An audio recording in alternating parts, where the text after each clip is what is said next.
If anyone would be first, he must be last of all and servant of all. And he took a child and put him in the midst of them, and taking him in his arms, he said to them, "Whoever receives one such child in my name receives me, and whoever receives me receives not me, but him who sent me." Today is a big day for a lot of reasons. Our gospel lectionary reading this morning, what I just read in the midst of the people, was set forth a long time ago, and I'm thankful. I'm thankful that in this normal means of grace, in gathering and opening Holy Scripture and going verse by verse through the gospel story, this normal rhythm has led us to this text on this day. Today is a big day, and I'm thankful. And I'm thankful for a lot of reasons, but in just a few short hours, we have the great joy and solemn honor to enact this text in a way. Maybe not the only exact specific application of this text, but we get to put it into practice. We get to welcome many children, young and old, into the loving arms of Jesus through baptism. We will celebrate new birth. Many will be born into a new family, and all of us with open arms have the unbelievable privilege to receive them. This afternoon, by God's grace, these words will be on your lips. We receive you into the fellowship of the church. That's pretty cool. Together, my two sermons today, and hopefully they're more homilies than sermons, they will tell a familiar story, and I pray that God will give us all the grace to hear and to believe in the familiarity, the good news of the gospel. So before we get to the beginning this afternoon, we'll start with the end of the story this morning. So we begin at the end. Our gospel reading from Mark chapter 9 is in the middle. It's right in the middle of a threefold conversation between Jesus and his disciples, which began in chapter 8 and goes all the way through Mark chapter 10. 3 times Jesus looks to the end. He looks forward to the end. The Son of Man, he says, must suffer and be killed by men. And after 3 days, dead in the grave, I will rise again. He says this 3 times. He looks to the end, and that's what we're going to do here this morning. We'll look to the end. So 3 times Jesus addresses this to his disciples. He speaks to his leaders. This is his chosen few, his 12. He speaks to those who have been following Jesus the longest, to those whom he has sent out just before this text with his authority, to those who have witnessed Jesus in his glory in so many ways. And just before this conversation at the Mount of Transfiguration, so they've seen the glory of God in the face of Jesus in countless ways. This is who he's talking to. And this morning I want to speak to mature disciples. And you can translate mature however you want. You've been around for a little bit. This feels common in some ways. You've heard this a lot. You might have more responsibility or you may not, but you've been here. That's who we're addressing here this morning. The first time Jesus foretold his death and resurrection in Mark chapter 8, Peter famously or infamously rebuked Jesus. He rebuked him. We're familiar with this. And Jesus, his now famous response to Peter is what? Get behind me, Satan. Get behind me, Satan. And in chapter 10, after our gospel reading, Jesus will teach again about receiving children. He will foretell his death and resurrection a 3rd time. And then, and this is it's comical. And I'm so thankful that the gospel writers were humble and they gave a fair account of their foolishness. I love it. I love being a disciple of Jesus because I can be like them. I can be foolish sometimes, and then come back to him. A third time, he talks about children, receiving them in his death and resurrection. And after all of that, still James and John will ask to be seated at the right hand and the left hand of King Jesus. So we're going to come back to this, what I'm going to call this morning, the final conceit. We'll come back to this in the lectionary in I think 3 or 4 weeks' time. But this morning, we're going to look at the second conversation, the one in between with his disciples. So we're going to get into our text now. Jesus and his disciples. So here's setting the scene. His disciples and Jesus are going to Capernaum, and on their way back, Jesus taught, the text says, his confused and his fearful disciples again. Remember, this is the second time he's having this message. And he says, the one who will be lifted up above every name and worshipped as God. He has in his mind the Son of Man in Daniel chapter 7, who is lifted up in the place of God. He's worshipped as God. This man, the Son of Man, must be killed. And then he will rise to the throne. So he's got to be killed first, and then he's going to rise to that place. Away from the crowds, Jesus, as we've seen over and over again in Mark, he enters into a home, and it's probably one of the disciples in Capernaum.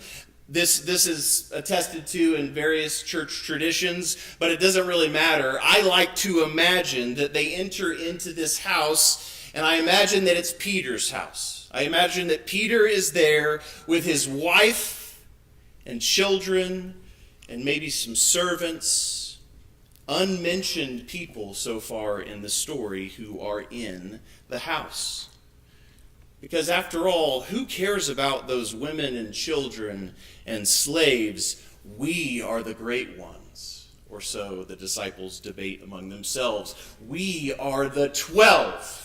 We've been there. We've been given that authority. We have Jesus' authority, even over demons, even though we messed it up a little bit in the last going out, and Jesus had to come in and save the day. But who cares about that? We're still the greatest. Who cares about all those other people in the house? So they sit down, and Jesus asks his disciples, the quote-unquote mature leaders of the house, What were you guys talking about when we were walking on the way, when we were going home? Peter, whom Jesus, remember, had just rebuked. And I imagine, although I don't know, this happened just a few days earlier, and Peter is so dense that he completely forgets that first conversation. He's called satanic, and along with the rest of the disciples, they were left silent at his question. I think Jesus kind of already knew the answer. Remember, on their way home, Jesus was teaching about his death and resurrection, and they did not understand, the text says, what he was saying, and they were afraid to ask him. So, the whole way home, the disciples argued about which one of the 12 was the greatest. What were you guys talking about on the way home? Jesus asks. And for the first time, and this is such a grace, especially if you're familiar with the gospel stories and you've heard it over and over again, for the first time, Jesus' deaf and dumb disciples shut their mouths. For the first time. They're actually silent for a moment. And into the grace of their silence, Jesus proclaims the gospel to him. And hear this again. If anyone would be first, he must be last of all and servant of all.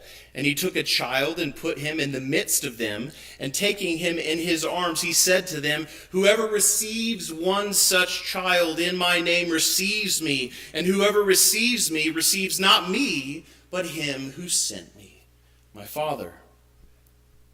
Before we look to the beginning of the gospel story, this afternoon, out on a beach by a lake in beautiful West Virginia, I want to address the mature, and here is the one-point sermon this morning. We need Hear this mature believer in Jesus, one who's been following for a little while now. We need to look to the last and to the least. We need to look to the last and look to the least. The text says, all the eschatos and all the diakonos. So all of the last ones, the persons you think about last, and all the slaves and servants. That's what the text says. So Jesus tells his 12, thank you guys for finally shutting your mouth for a second. Sit down with me and listen. From the beginning of my ministry, my public ministry, and all along the way, I have been looking to the end, to my eschatos, to my coronation as king. I want to be where I was in the beginning before the creation of the world with my Father.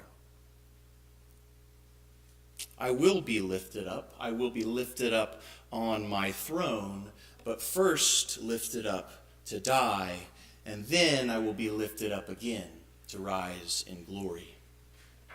Don't you see? Don't you see what I'm doing? You dense disciples, if you want to be first, you have to be last of all. Not some, of all. Look to the end. I must die. Look with me. And you must follow me in this. You are called to die as well and with me. You are fixated upon yourself. And if anyone's been in the church for just a little bit, oh man, it is like a choir rehearsal of who is the greatest. Oh man, aren't Anglicans the greatest? I've heard that a few times. And part of me thinks it too. We're fixated upon ourselves. I am the greatest. No, I am the greatest. No, I am the greatest. It sounds like my home, but it's the church. Listen, leaders. Do you want my crown? Jesus says. My crown is a crown of thorns. In the end, do you want to be the greatest? You must die. Look to the last. Look to the last days, or else to the last people on the outside of our society, those who are just on the outside of our periphery, of our focus. Oh, and one more thing. Look around this house. Do you notice anyone in this room besides yourself? Then looking to the edge of the room, Jesus speaks again. And I imagine him saying, hey, Peter Jr., come over here and sit with me for a little bit. Come here. And then he turns to his disciples.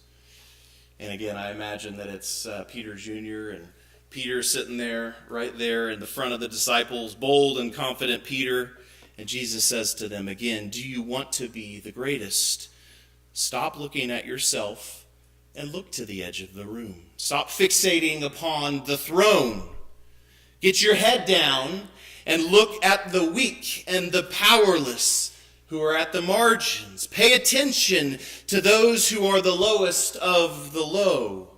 Humble yourself underneath them again, to the smallest person that you care for. Look, pay attention to the least. Receive a slave. Receive a child in my name, and when you do that, you receive me. You receive me. Do that, and you can have a throne. Do you want to rule? Die to yourselves and live to God. Humble yourself before the mighty hand of God the Father, and fix your eyes not on the center of the room, but upon the little child at the edge of the room. Serve her. Die for the least. Receive them. And in so doing, you receive me. This is good news. Don't let it be familiar. We live in a a world 2,000 years from this proclamation where children in many ways are still valued. And in many ways we worship our children. But they were totally out of the picture in this conversation. They were so powerless and they didn't get the time of the day in this culture. Receive them and you receive me and you receive my Father. So as we look forward to this afternoon and we, the mature, make preparations when we will receive many children in the name of Jesus, let me exhort you, longtime Christians and parents and sponsors and older brothers and sisters in the faith. We're all in this together. Look to the last and look to the least. Fix your eyes upon the death and resurrection of our Lord Jesus, and let that break into this present. And then serve and love and sacrifice for these little ones over and over and over again. Bear this weight. Bear them up, and you will be great. In the name of the Father, and of the Son, and of the Holy Spirit. Amen.